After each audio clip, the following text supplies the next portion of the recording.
Hey, Clean Impact team, I hope you're having a fantastic day. I'm just sitting here thinking about how awesome and how remarkable our team is and the work that we're doing out there in our community to keep people safe and healthy. And I'm also thinking about the way our families are looking at us as that beacon of strength, as those people that are making deposits into our personal excellence. I'm thinking about that, and it's making my heart really happy. It's making my heart really happy knowing that we are making a difference. That as a team of professionals who genuinely care about what we're doing and genuinely care about being a professional, it's remarkable to know what we're doing out there in the community, giving people that comfort, letting them know they're not bringing funk home, letting them know they're going to a school or a job site that has fresh, clean air in it because they're being taken care of by professionals. Thinking about the deposits that we are making in our own personal excellence, the promises that we're making to ourselves and the promises that we're keeping to ourselves because we're being intentional about being our best. That makes my heart happy, and I just want to say thank you for all that. I want to say thank you for allowing me to be part of this. It's absolutely fun to watch this stuff unfold. Now, I don't know if you guys know this or not, but I'm pretty in tune with, what I put into my body, what I put into my brain, what I put into my body, my food-wise. I'm pretty strict on my diet. And over the weekend, I kind of got off my diet a little bit. I started eating some junk. I started eating a little bit of junk. I had some sugar. I had some deep-fried foods. You know what I noticed is my brain and my body and my attitude was funky.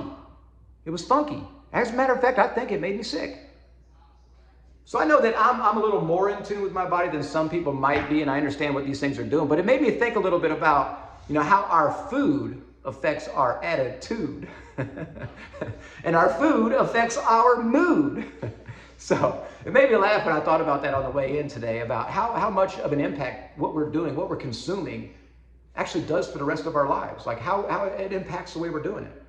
Again, the journey that I'm on about being fit and healthy and not having sugars and not having deep fried foods, and when I introduced that back in, the sluggish feeling that I had, and that was the feeling that I had for years before I went on this journey. So I just wanted to bring it to everybody's attention, just to be aware of what we're putting into our bodies. Be aware of what we're putting into our bodies. If it affected me like this, and I was able to notice it this impactful over just a couple of days of doing it, you guys are probably in a routine of sluggish funk and putting junk into your body. And you're in a routine, so you don't even know what your body feels like when it's functioning properly without all that junk in there. You probably don't even remember what it feels like to have a healthy gut, to be free of sugar and all that junk that's weighing you down and causing your brain not to work right, messing with your mood and your attitude by eating junk food. It still tickles me. So I thought that was pretty good, but it was something, but it's seriously, guys, think about this. Think about this. And I challenge you, try it. Go for a week. Go for a week with eating clean, eating lots of vegetables, fresh produce. Go for a week without eating a bunch of sugar or snacking at the end of the night or eating deep fried chips or food or junk that's just gonna weigh you down. Go a week and see what it does to your mental capacity. See what it does to your attitude. See what it does to the way you wake up in the morning. See what it does to your sleep, your water intake, all these things. See what it does just by getting rid of that junk. Getting rid of that junk. This is just another example of personal excellence. It's the ultimate rebellion. Personal excellence is the ultimate rebellion. You're being your best. You're fueling your body up with the best. Try it out. That's a little deposit into personal excellence. That's a little deposit into being your best. That's a little deposit into being perfect and not lying to yourself. So if you say you're going to do it, do it. But here's the thing. Don't set yourself up for failure. Don't say, I'm going to do this forever. I'm going to do this forever. I'm never eating sugar again, ever. And you're going to fail tomorrow, right? Give yourself a week. After that week is over, give yourself another week. See what it does. Or give yourself a week back on the junk and see what it does to your brain. And then you're going to set it in your mind that you don't want that. You don't need that because it doesn't serve you. It doesn't serve you. Ultimately, it doesn't serve your family. We're setting examples. We know more is caught than is taught. We want people to catch us being remarkable, right? We talk about it all the time. What do you think a proper diet and a healthy intake of food is going to do? What are they going to catch you then? They're going to catch these habits of paying attention to your diet, of paying attention to what we're putting into our body and our brains. Because ultimately, it's us. It's for us. It's going to benefit us. It's got to benefit you. You're intentionally setting your awareness on being your best. It's going to benefit you. So let's try that out. Try that out. Tell me what you think about that. Tell me what you think. Tell me what you have done to help increase your mental capacity, to help increase your mood and your attitude. Tell me what you're doing. Let's learn from each other. Guys, this is a conversation. This is how they start. This is how being our best starts, by having these conversations with like-minded people. So we're doing things now in life that that nobody else will do. So later in life, we can do things that nobody can do. It's very important that we're putting those deposits in, that we're being intentional about what we're doing today to help impact our futures. So I wanted to talk a little bit about what the Night Heroes are going to be looking at this weekend, or this week. So we noticed a little bit last week and through our last inspections, up against the wall, there's that little dust line. It's that funk line that our vacuums just can't quite pick up.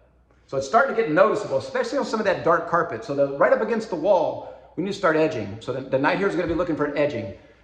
Pull that vacuum out, suck a little bit of it up. Next time, do a little bit more, do a little bit more. You don't have to do the whole building in one night because that's going to be tough. That's going to be tough. But you just systematically work through and pay attention to what we're doing because these are little details that count.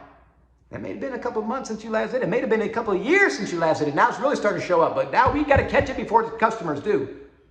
So let's pay attention to those things. Pay attention to the edging. There's going to be bugs in the windowsills. Bugs are coming in, man. It's going to happen. That's those little telltale signs or little tests that customers are going to leave for us. They told me that the other day. Like, hey, I left this on the ground. I just want to see how long it takes. It's like, I told you. I know that happens, and I don't like it when you do it. We don't need to be tested. Tell us what we're missing so we can fix it. But now it's up to us to catch these things. Don't let them leave those little tests, those little dead bugs, or those dang little tests that they can test us with. So don't do it. Pay attention to windowsills. Pay attention to bugs. Pay attention to your edging. And most importantly, pay attention to your checklist and put a picture of your checklist on the app. Now don't just check time and put a line down there. Guys, we're remarkable. We're better than that. Physically take the time to go through each of those line items and make sure that we're hitting them. All right, we created these lists for a reason. We created this list because we don't want to have to remember and try to think about what needs to be done tonight. We want to look at a list and do it. Because that makes our lives so much easier. That makes our level of service so much better. Makes us look better than all the rest of the riprap out there in the cleaning industry that aren't professionals, that aren't paying attention to these things, that don't care about themselves, that don't care about their reputation. They don't have any pride in their work, but we do. That's the difference. That's the difference in being the best. Make sure when you're doing your checklist, you're actually physically going through and looking what your specials are, taking care of those specials, and doing it with pride, being proud of what you're doing. Be proud of what you're doing. Guys, I'm proud of being on the team. I'm proud to help offer just a little bit of counsel on what has helped me. And maybe it'll help somebody else. Maybe it won't. Maybe you guys will just laugh at me, but I don't care either way. I'm just proud to be part of this. If y'all need anything, please let us know. I'm so grateful to be surrounded by professionals. I'm so grateful to be surrounded by people that are looking to make themselves better, to know that things are more as caught than as taught. If you need anything, let me know. In the meantime, have a fantastic day. Thank you so much.